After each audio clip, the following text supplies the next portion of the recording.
And welcome to Catholics Coast to Coast. I'm Ace McKay. So glad to be back with you as your summer continues to stack up of books you're trying to read, podcasts you're trying to listen to. We're only adding to it so that we can all have the best summer of our lives. Remember, Podcast Central at EWTN.com/radio is where we are pulling each and every show from week to week. You can catch up on the ones you've missed, or make sure you subscribe so you don't miss what is up and coming. And we are talking directly to the men. As a man, I need these challenges on a regular basis, and a very amazing story of God's mercy as the Catholic gentleman is talking to Jordan Burke, who's a former policeman. He is seeking justice from a fall, and he literally dealt with resentment and anger, which led to addictions, the loss of his daughter, and then on to finding out how God's physical healing and spiritual healing can take place. So we jump into the Catholic gentleman on this week's Catholics Coast to Coast. Hey everyone, thanks for joining us on another episode of The Catholic Gentleman. We are so blessed that you have decided to join us. If this is your first time, please click that subscribe button wherever you are. If you're on YouTube, click that bell button so that you can get notified each time one of these come out. We've got a great guest today, Jordan Burke. I'm looking forward to introducing him. But before we get there, if you're looking to support The Catholic Gentleman, we have launched The Catholic Gentleman Plus. Sam and I are so excited. For years, we have been hearing men's cry that they just need a little bit more help. They need a little bit more strategy. They need a little bit more guidance in their life. And what could be better but creating a membership program for men that can answer these questions and answer these needs. And so that's what Sam and I have done. Each month, we're coming out with new themes. We're coming out with new topics. We have guest experts coming on every single month. It is affordable. We've got,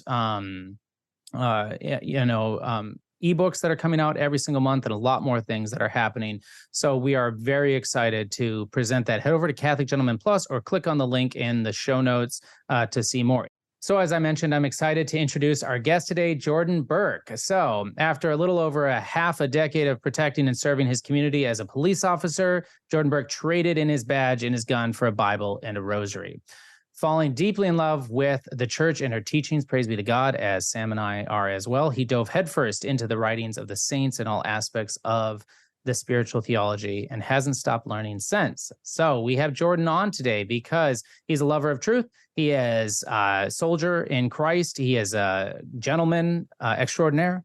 And he runs a group with a motto, do the harder thing. And that's how I came across him on his website. I do know his father. Actually, I've met his father, but I didn't connect the dots until a little bit after following you on Instagram, as humorous as that is. So he also has spends time farming. And he has a beautiful baby girl and lives with them. Where you guys live in? What state? So the retreat center is in Montgomery, Alabama.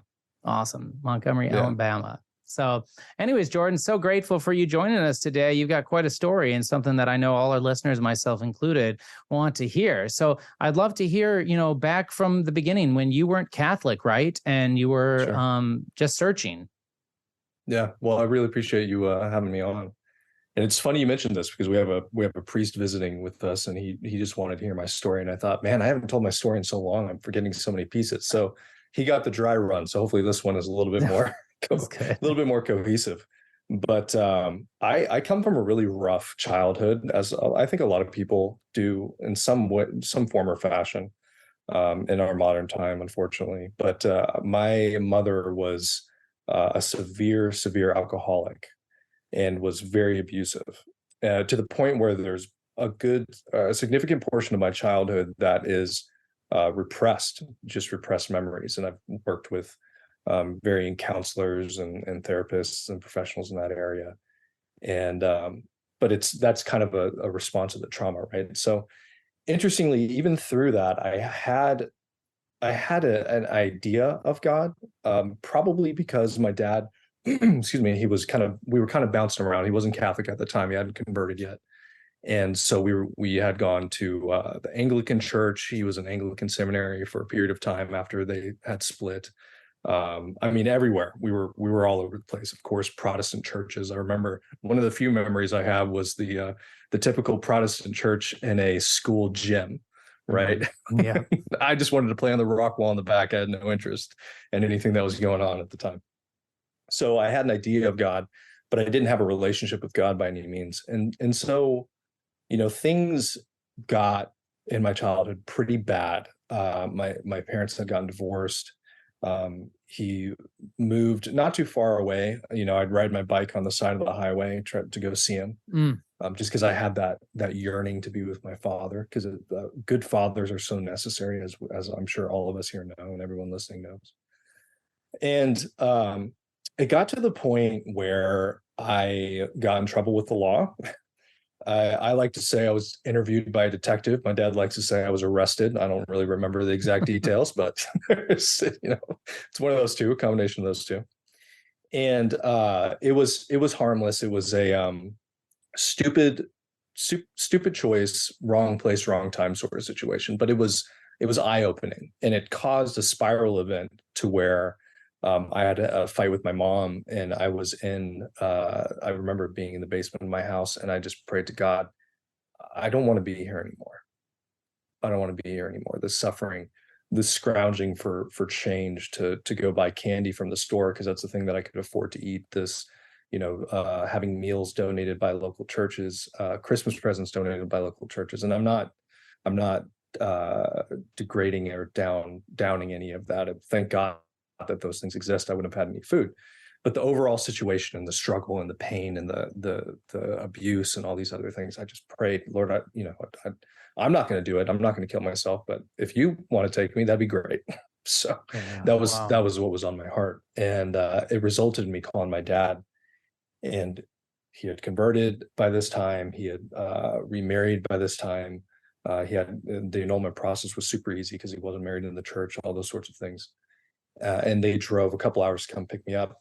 And that kind of put me on this pathway, right? So my dad converts. Now I'm out of this bad situation, but I'm carrying all of this baggage with me. I'm carrying these wounds that have not healed. I'm carrying all these different issues that I've had. I mean, I tell people I have no doubt, and we'll probably get into this, I have no doubt that I was oppressed, very heavily oppressed spiritually. And so I was very full of rage and anger, and these wounds were just festering. And in the midst of that, I convert.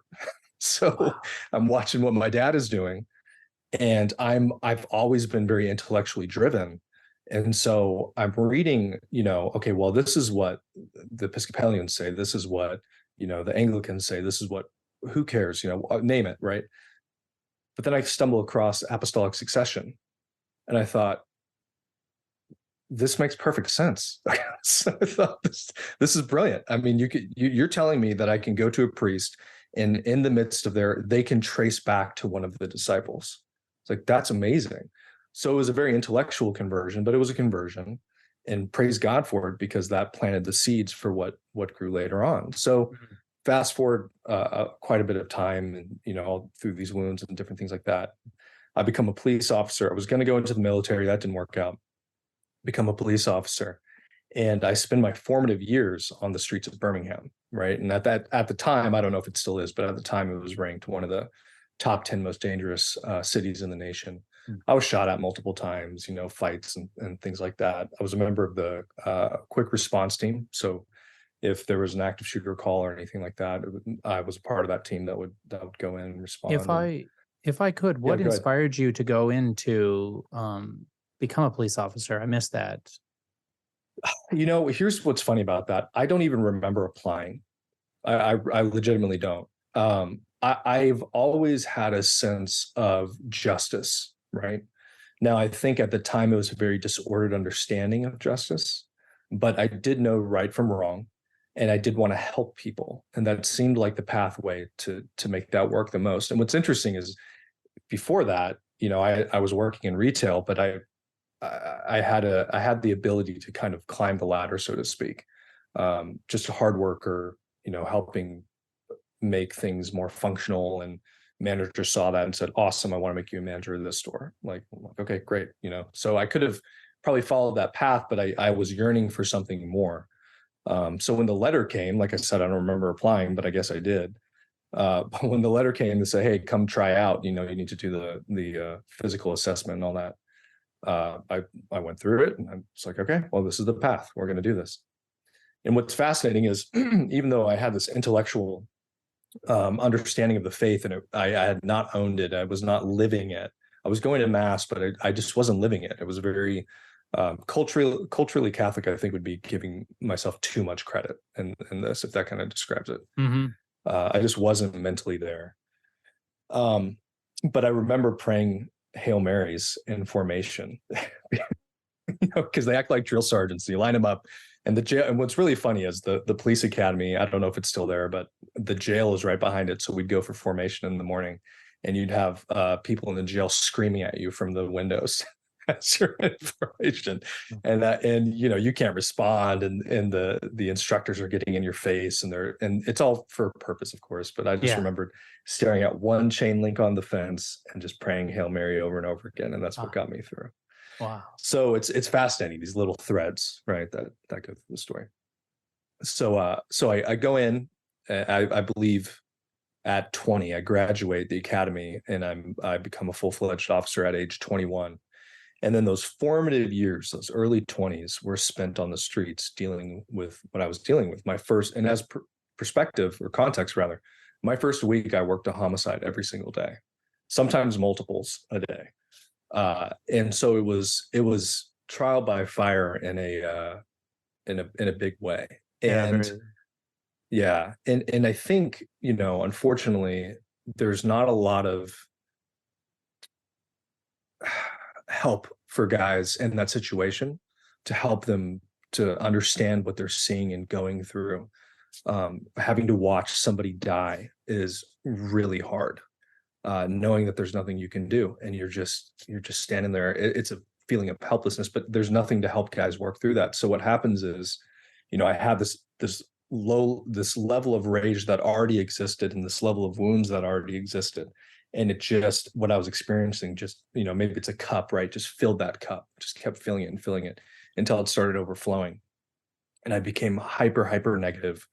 I was seeing a lot of injustice. I was seeing a lot of corruption and trying to change it, and getting blacklisted because of it, being refused positions that I had all of the, the resume filled out for, what it should have been a shoe-in sort of a thing. But because I was outspoken, and granted, I guarantee you I didn't go about it the right way. I didn't have the prudence at the time, so that's on me. But and it was just not a good situation. So those things build up. And during this, I skipped over an important part, and I apologize. But when I was young, in the midst of the abuse, I stumbled on pornography that became an issue throughout my entire life. But in the midst of this is when it really started becoming a hold. And then you combine horrific nightmares that I had every single night, literally every single night, horrific nightmares without fail. So I thought, okay, well, if I drink enough, I can get to sleep. And this is how ridiculous it is. I had it down to a science. I knew that if I stopped at the corner store on the way home and talked to my buddy who worked there, and who was a really nice guy, an immigrant, who was telling me what cars he was working on, and he just got his passport, just became like that. I enjoyed that. But if I got this drink, and this drink, it's enough to get me out and to sleep, but it's not enough to cause any problems the next morning, right? But it still causes a problem. We know that physiologically. So I'm not getting deep sleep.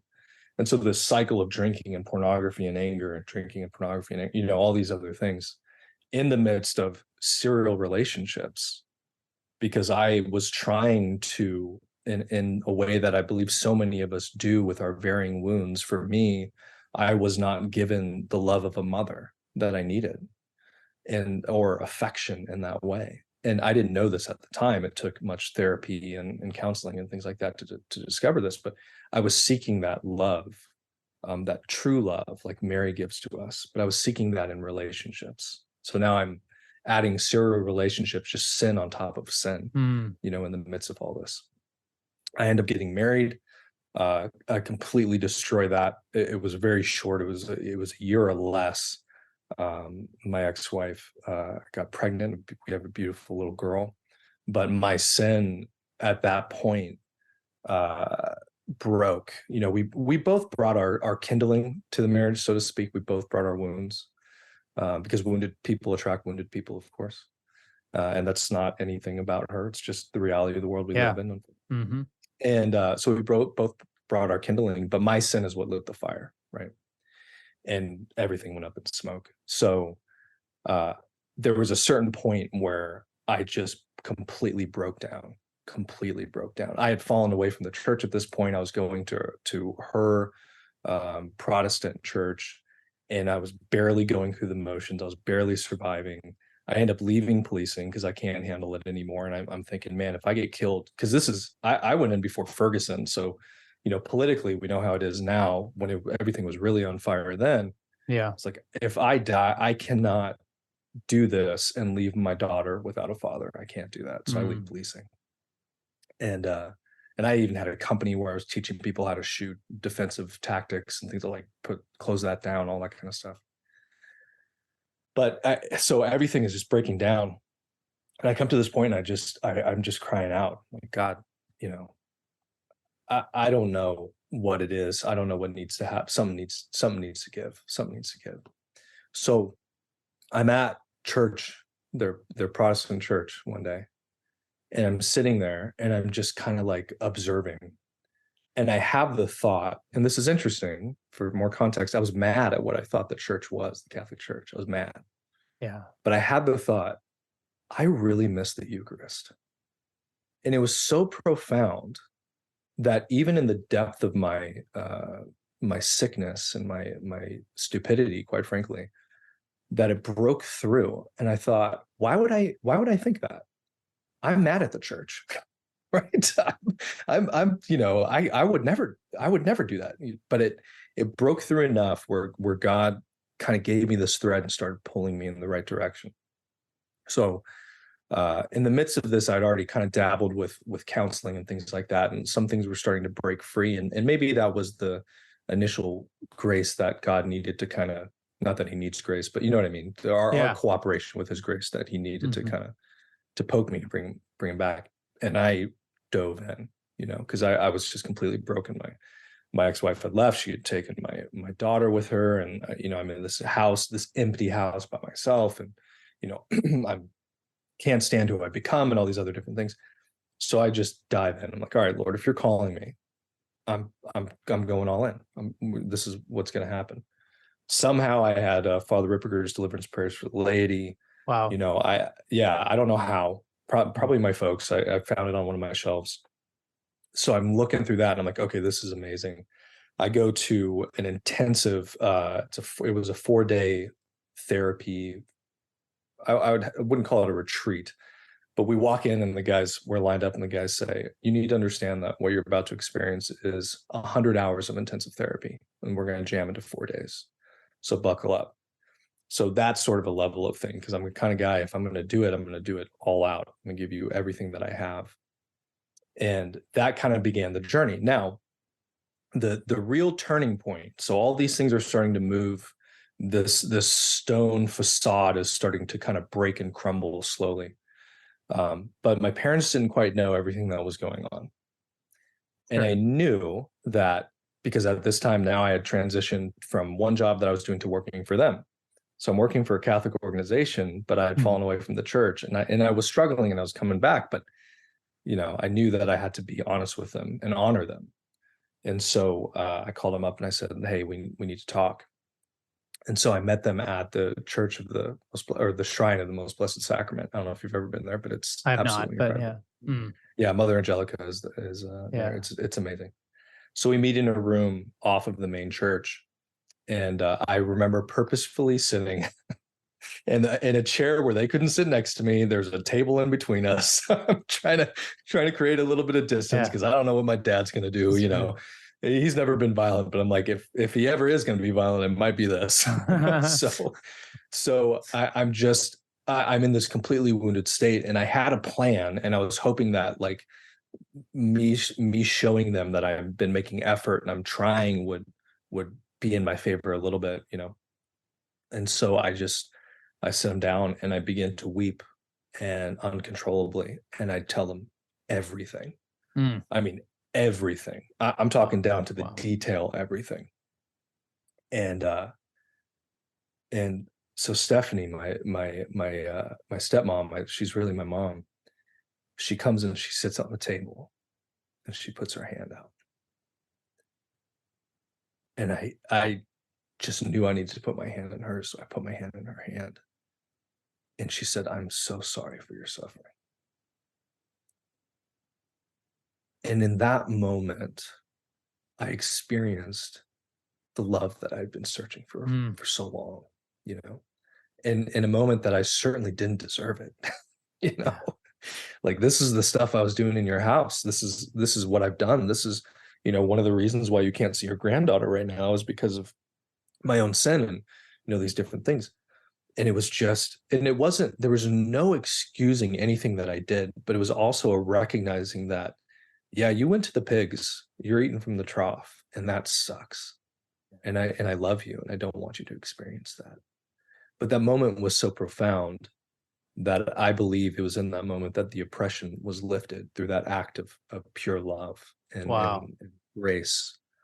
And I say that because as I'm driving away from the shrine, I remember looking up at the sky and thinking, I have never seen the clouds so clearly. Like, they're crisp. I've never seen the sky so blue. And then I'm thinking, I've never been able to really hear my thoughts like this. Like, everything is so clear. And that's when the stone facade fell. And I continued to dive, and I continued to push, and I continued to learn. And in the midst of that experience, tremendous healing. You know, JP2's Dr. Bob Schucht's Healing the Whole Person was a part of that later on, but that was a huge part of that as well. It helped me understand some more. So I dove in deep, and I thought, okay, well, I've been doing really well with this pornography thing by the grace of God, but I hate having to white knuckle things. There's got to be something we can do here. And so I end up talking to the CSATs, the certified sex addiction therapists that I had talked to at that intensive retreat, which, by the way, this is interesting. I'll back up a little bit. One of them sits down with me and he says, "Jordan, you understand you're not addicted to pornography, right?" And I thought, what? Yeah. I'm here because I have an issue that's affected my life. What do you mean? And he goes, no. You're addicted to affection. And this is merely a coping mechanism. And even having that mindset shift. Well, and he did say, you know, obviously you don't meet the clinical criteria for clinical addiction. So there is that. So praise God for that. But that mindset shift, right? And so I'm talking to them, and I'm pulling all these resources that I've found and I've learned, and I'm diving into neuroscience and psychology and neurochemistry and understanding dopamine and serotonin and how, you know, pornography affects the brain, the human brain, to a certain degree, like heroin does. You're getting similar hits of dopamine and serotonin and things like this, and you know, all of that. And so I end up making a system because there's stuff out there, and there was a lot of stuff out there, but I felt like it didn't touch on the key factor, which is what we know, which is the beauty of the faith. Mm-hmm. So combining those two things, that's what really set me free. And then God started putting people in my life, and they were out of the blue, and they were saying, "I'm really struggling with pornography." And I'm like, "Hey, here's what I'm doing. Maybe it will help." It helps them. And eventually I create Do the Harder Thing, which was kind of a more of a blog, and then it morphed into talking more about the pornography side and helping people. And then now, for the past year and a half, I think, or maybe 2 years, God kind of brought me to this place where he said, "Okay, awesome. You did what I wanted you to do. You did what I asked. Now I need you to go into another direction." And that's when the deep dive, and there'd been a lot of signposts along the way that this was coming. St. Gemma being one of them. Yeah. So this had been coming for years. But he said, "Okay, but I really need you to do it now." And I have kind of a Jonah complex where even to this day, God says, "I need you to do something." And I'm like, maybe the inside of the whale might be a little bit better. And I still haven't learned yet. I still struggle with that. So now, anyway, the past year and a half, 2 years have been diving into spiritual warfare, demonology, angelology, and taking these topics that are talked about, but really breaking it down into brass tacks and removing the veil, removing any sort of, ideally, God willing, any sort of fear in the topic, any sort of misunderstanding, and just saying, listen, God is a great God. Jesus is King. He's provided you with everything that you need in the church and its graces to overcome whatever comes your way. this is how it's done, Amen. And so that's kind of the main focus now. But yeah, that's the story in a very truncated version. Wow. Wow. I'm really grateful. It's quite a story and something that gives us plenty of next avenues for us to dive into. So there's no shortage of things we could discuss. But Sam, why don't you jump in? Yeah, well, I mean, I love conversion stories, and yours is a particularly powerful one. So thank you for sharing that. It's absolutely incredible what God did in your life, and what He's still doing, and still drawing you further on and deeper in the faith. I just want to point out, I mean, I have a question, but I do want to point out a couple of threads or themes that you mentioned. And one is that powerful anger, and anger is so tied to justice. It's so tied to a sense of injustice, really. And like you felt that for so long, and that kind of led you to want to set things right and be a police officer. But then that wasn't quite what you were looking for. Right. That it wasn't quite the manifestation of that you were looking for in your life, but that anger and justice were so tied together, but they were protecting that vulnerability underneath. But what I love is that moment you talk about where you experienced mercy. It's like it wasn't denying what happened. There was justice in saying this wasn't right, and yet as our theologians tell us, mercy goes beyond justice. It's not contrary to it. It goes further than. And it's even though you did all of these things, we're not denying that, I still release you. And it's that powerful experience of mercy, that it's kind of captured in the story of the prodigal son, where he has no expectations of being welcomed back into the family or anything like that. It's just I'm here, punish me if you need to. I'm just trying to survive here. And then it's no, I'm actually going to release you from your debt, and in fact celebrate you and embrace you with love. And I just when we talk about mercy so often in the church, it tends to be we're quoting John Paul II or St. Faustina or something, and it can be something very abstract. And you talked about how your journey to begin with was very intellectual, but I would love to hear you expand on just what that experience of mercy, why that was so transformative beyond any idea of mercy that you could read in the catechism or in a textbook, or how did that experience just transform your heart, just in a personal way? Yeah, that's a fantastic question. I think in a lot of ways, it goes back to that old idiom that talk is cheap, right? Yeah. You can intellectually know all these things, but what I often reference, or I shouldn't say often reference, I've been thinking a lot about Jesus calling the Pharisees whitewashed tombs. So they had the appearance of, everything is put together. They know the law, they know all these different things, but on the inside, they're dead and they're rotting. So what do their words mean? Not much. It's a facade.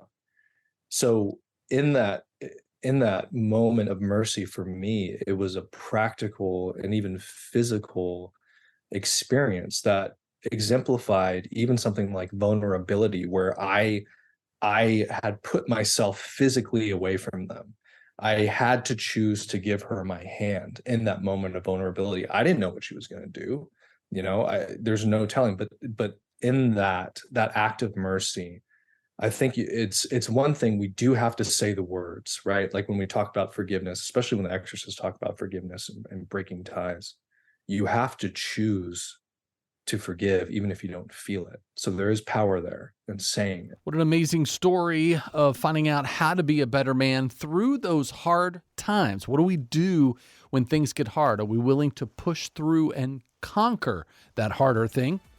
Catholic Gentleman always available on Podcast Central at EWTN.com/radio. I'm Ace McKay, and when we get back from the break, we're going to continue our discussion with men for men. The Catholic Man Show is actually bringing us together to really tackle the 4 ways that we can get out of a state of being lukewarm. So Adam and David will spark that conversation coming up next on Catholics Coast to Coast.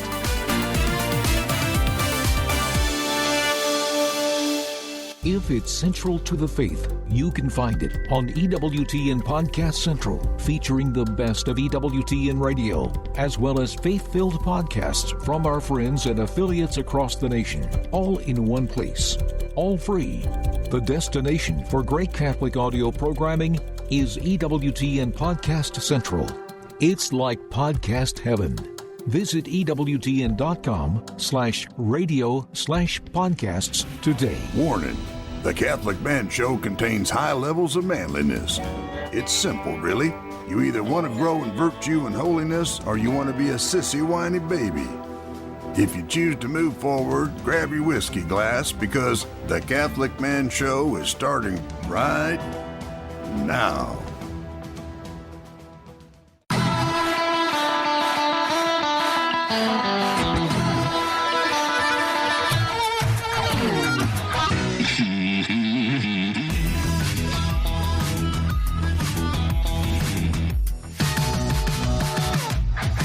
Welcome to the Catholic Man Show. We are on the Lord's team, the winning side, so raise your glass. Adam Minahan here sitting with David Niles. Jim is in the studio. Jim, it's good to have you. Hey, Jim. Jim has been doing walking exercises, getting prepared for our pilgrimage that's coming up. Jim, So- you're looking good. Doing great. That one time you went walking so far, it's really... He's doing great. It looks fruitful. We're going to the Holy Land in April next year. Yeah. We're going with Father Patrick Briscoe, Dominican priest and editor of Our Sunday Visitor, and a whole host. He's known for Godsplaining podcast and a whole host of other things. Really pumped to have him on. He's so much fun. I got a chance to hang out with him the last couple of years at the Catholic Media Association conference, and just being able to have like a good drink with him and enjoy like leisurely time with him, but yet he knows so much. Like he's a Dominican. He's so well educated that it's kind of their thing. It's so much fun just to hang out with him. So I'm super excited to go to the Holy Land with him. He's also just really cool. Yeah, just a really cool guy. And then get to go with our wives, with Jim and Kathy. And Jeff Gallant and his wife is coming. It's gonna be great. I love Jeff. He's a great guy. Maybe the nicest guy on the planet. Possibly, yes. And He's certainly in the running. yes, yeah, absolutely. And he's been a part of our reading group this last go around for Leisure: The Basis of Culture with Joseph Pieper. We're actually starting our new book club. It's actually currently going right now. The reading part of it. We're going to talk about Euthyphro. Nice. In August. Oh, I should have pulled up that date.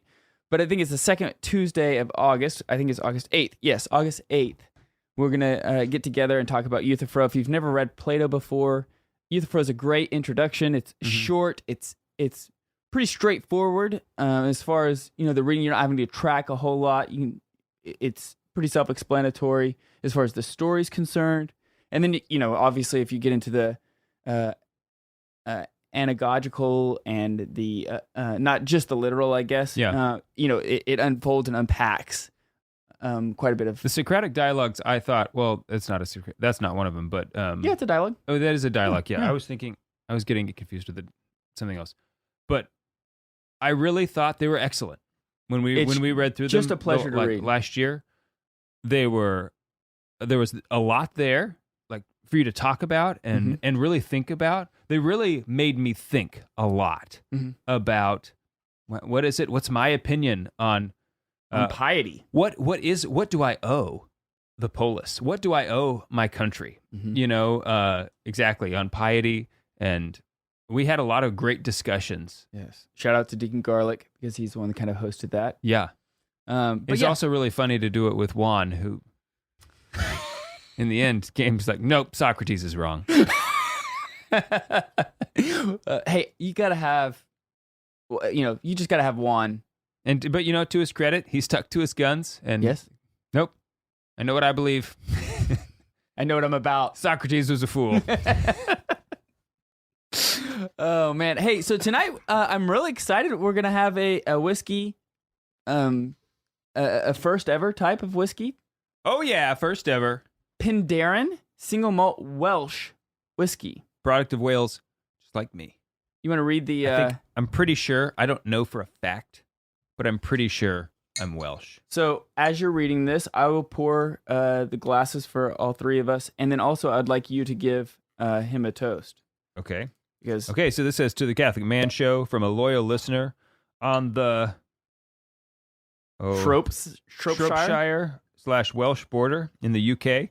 Keep up the hard and excellent work and enjoy some Nice. nice Welsh whiskey. Blessings, Richard Cattell. Thank you, Richard. So Richard sent this all the way from the UK to us, to the Catholic Man Show, which I appreciate. You want me to read the taste notes before you give you a second to? Yeah. Is to there gather your rye? thoughts? Is there any rye in here? No, it's dark. The nose is dark chocolate fudge with cinnamon and pepper spices, Yeah. followed by a lush fruit of green apples, mango, banana, and guavas. The nose is spicy. Okay. The palate says it's rich and complex, a creamy texture with notes of vanilla, oak, cinnamon, and a hint of nutty toffee. And it finishes creamy vanilla flavor, which is in no rush to ebb away. Nice. Richard, we raise our glass to you in honor of your generosity. May our Lord be 100,000 million times as generous with you at your judgment. To Richard. To Richard, cheers. And if you need more, then I hope he's more than that. If you need it. Ah, yes. Wow, it doesn't taste like what I thought it would. But did you get, the nose is spicy, isn't it? Ooh, I like that. That is just wonderful. It is real nutty. I think that I get definitely a lot of... You do get the hints of the fruits in there, though, on the nose. That is really nice. That is. Thank you, Richard. Thank you, Richard. Penderyn single malt Welsh whiskey. I believe it's like 46%. Is it 40? Yeah, 46% ABV. So 92 proof. The bottle is really cool, too. And it has wing tips in the bottom. We are kind of a sucker for a cool bottle on the show. We are. I'm okay with admitting it. Yeah, I am, too. It also doesn't seem like something that I would typically fall for. Me either. But I do. Yeah, me too. Hey, so I want to tell you the story. I feel like that even though we've been recording episodes, just I guess because you and I haven't, it just hasn't been you and I. We've had a lot of guests. Yeah. We don't get as much story time in. Right. So with a guest, we have a prayer board at the Minhan House. I think we've talked about this many times on the show, but for those who are new, you always say grace before meals. One of the things that we do to kind of bookend the meal is we have a dry erase board in our kitchen. And it's gridded out between each person, and there's a petition, like something that you want to pray for, and the saint that you also want to pray, ask for their prayers as well of that intention, right? Yeah. And so at the end of dinner, Dad wants to pray for work through, Saint Joseph, and Mom wants to pray for, homeschooling through Elizabeth Ann Seton. And so we all go through, and give a petition through a saint, right? So Anna the other day, she goes, I'd like to pray for Dad through St. Thomas Aquinas. And I was like, oh, that's great. And then I realized, you know what? I mean, why have Aquinas when you could have the Aquinas? I get it. And I'm with her, personally. So she prayed for me through St. Thomas the Aquinas. You may be Quine, but I'm the Quinest. All right? I'm way quiner than you. I just thought that was really, really great. It's like one of those things like I wanted to say also just that way someday if I go back and listen to our shows, it'll be a memory of like, oh yeah, I forgot she said that. So I opened up a fast food restaurant this week. Yes, that's really exciting. I didn't realize that you were even in the. I didn't realize that you were even in the market. Yeah, it was kind of an impromptu thing. Impulse. It was just something we decided to do. Yeah. Kind of the middle of the night sort of deal. Sometimes you get struck by. Just opened a fast food restaurant. It's a very exclusive restaurant. Okay. It's only for bobcats. Between the hours of, let's say, midnight and 4 a.m. All right. Yeah. So what's on the menu? Been pretty popular over the last couple of days. Oh, chicken. Whole. And alive. And alive. Not prepared in any way. And also, we haven't found out a good way of charging the customers when they come yet. So it's an interesting business needless model. to say, it's been fairly popular restaurant, especially for a startup. Which you don't Chicken expect. Express. You don't expect to be so popular right away. Mm-hmm. There's a bobcat's gonna die. I'm sure. So Natural causes. So how does Chokes on a chicken bone. So I did build. I finished. I was already building. We've had a lot of attrition. Okay, we were supposed to have 13 chickens? We had 5, and we were going to go pick up 8 from some friends. They had to get rid of theirs. The day we go to pick up the 8, well, it was down to 7 because it was very hot that day, and it's like, heat stroke. One of their chickens is dead. When we got back, getting the chickens, I found one of our chickens was also dead. So there's 2. Now we've dropping like chickens, right? Yeah, out of the trees, which is where they sleep. But anyway, built me a nice chicken coop. Yeah. It's red and white. Yeah, it looks like it's got the barn vibe. Are you going to put the KFC logo on it? I am strongly pondering it just to make Jim happy. Because he sent me that picture. It's not a meme, but just it would be pretty funny. Mm-hmm. Mm-hmm. But we lost our 2, obviously the bobcat, they have discerning palates, okay? So they didn't just pick the worst chickens. They got the best chickens that we had. I told the girls, you know what? Everything that we own belongs to God. God had need of those chickens today. So we rejoice that his will has been accomplished. Praise God. But I'm going to build a coop. So he changes his mind in the future.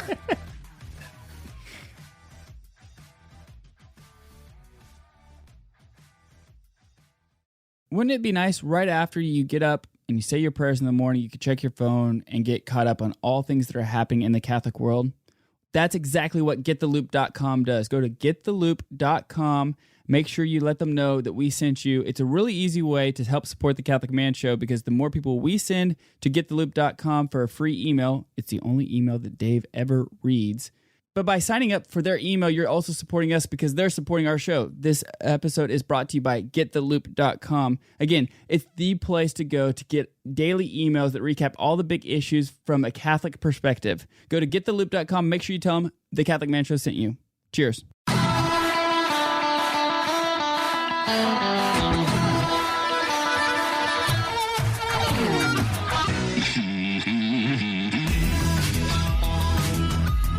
Welcome back to the Catholic Man Show. I'm David Niles. Here with Adam Minahan. We have no special guests today. No, but we've had some really great ones. Father Bonaventure Chapman had 2 episodes with He him. was so great. Dr. Timothy O'Malley. You know what? And I appreciated our episode. We did an episode on which is out now. Yes. A defense of modern art. Mm-hmm. And I felt like I remained a critic the whole time. Mm-hmm. And I told him after we were done, Father, you didn't change my mind.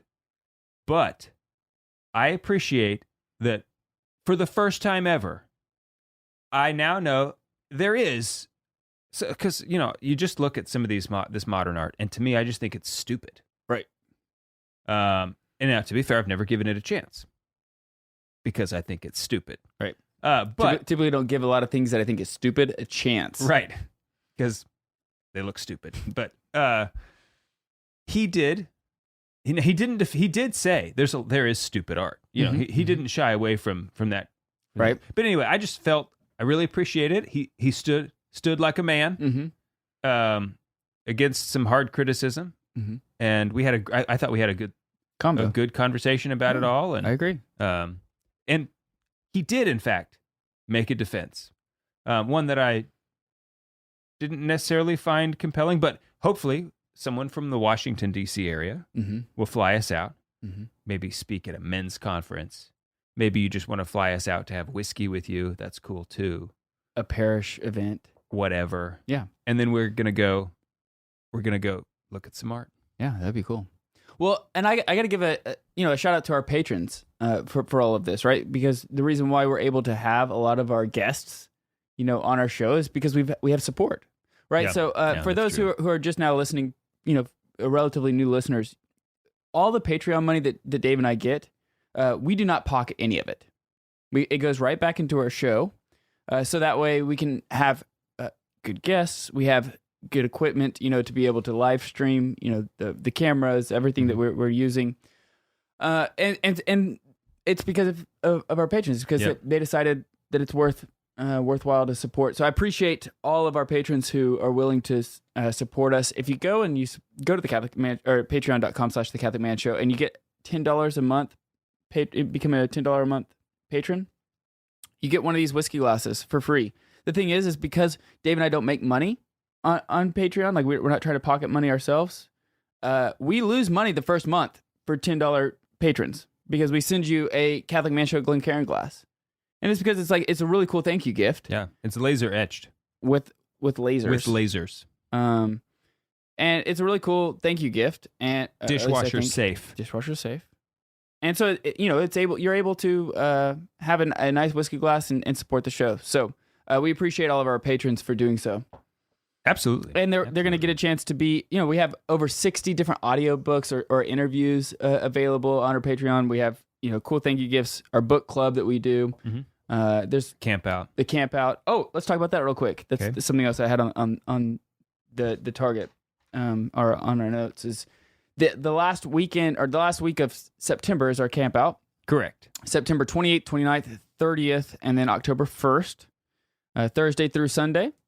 It is at Clear Creek Abbey.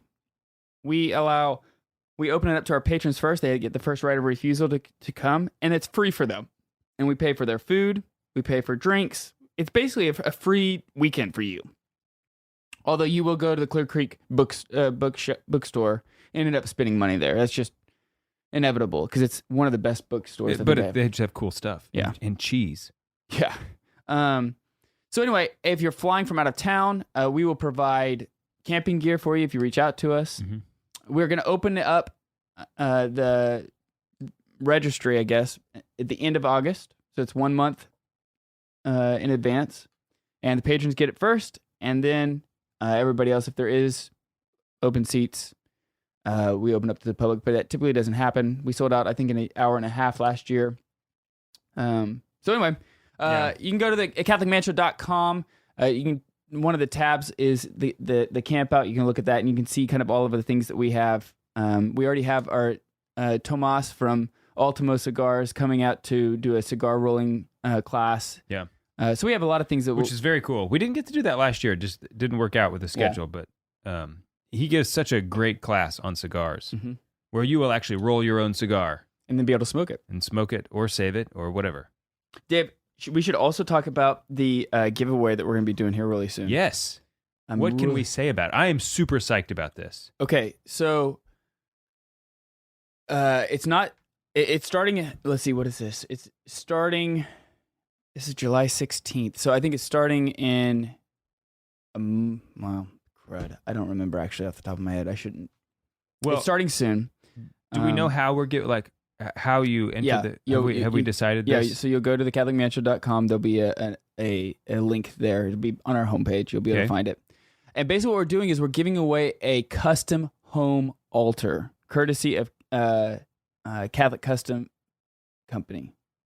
So Catholic Customs Company. So this is let me make sure. A family business by a buddy of ours, Mark Gabriel. It's his father-in-law who's an amazing artist, an artisan, craftsman.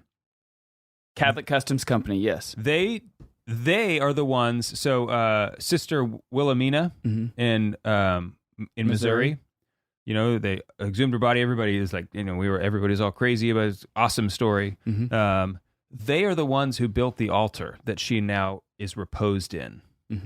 Right. So they got, it was actually very cool because they got the inside scoop on this. They got hired to build an altar a couple days before they exhumed her body. And then they were like, holy moly. And so they had already drawn up like, all right, yeah, we'll have an altar. It'll be like this and blah, blah, blah, blah. And they're like, all right, change the plans. Yeah. Scratch everything. Can we make it hollow? Right.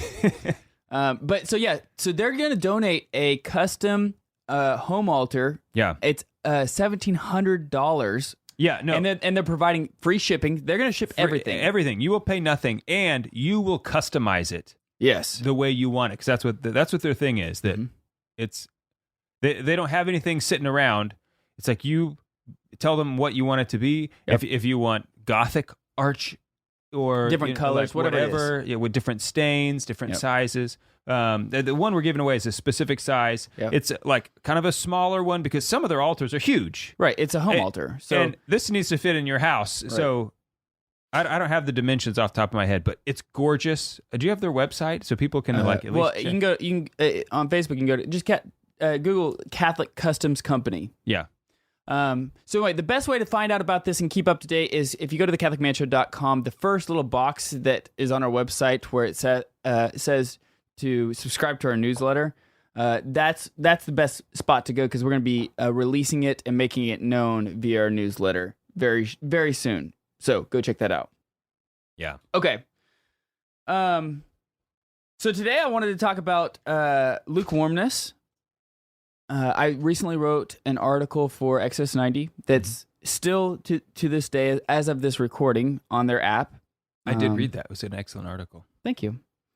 It's on their app. You can go check that out. You quoted scripture and everything. I did. It was amazing. It's like, yeah, what does he have? Like an assistant or something? But yeah, I think the only place you can find it right now is on their app. So if you download their app, you can look that up. Which you should have. You should have the Exodus 90 app. Sure.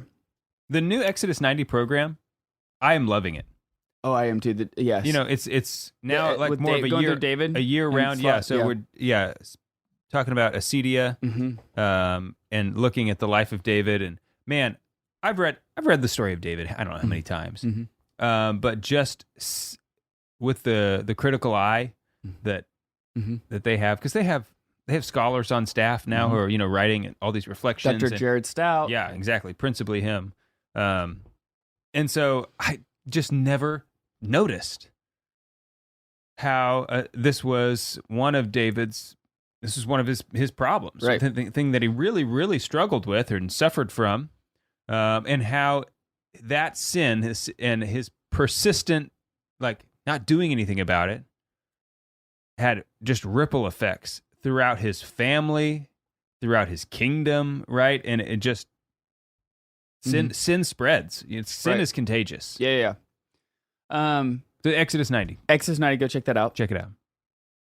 But yeah, so I wanted to talk about lukewarmness. But before we did, or kind of getting into the subject, I was recently reading a chapter from Kierkegaard. We did an episode a long time ago with Thomas Lackey on like 5 philosophers Catholic men should know. Yeah. And he actually suggested Soren Kierkegaard as one of them. Not even a Catholic philosopher, but one that you should look into.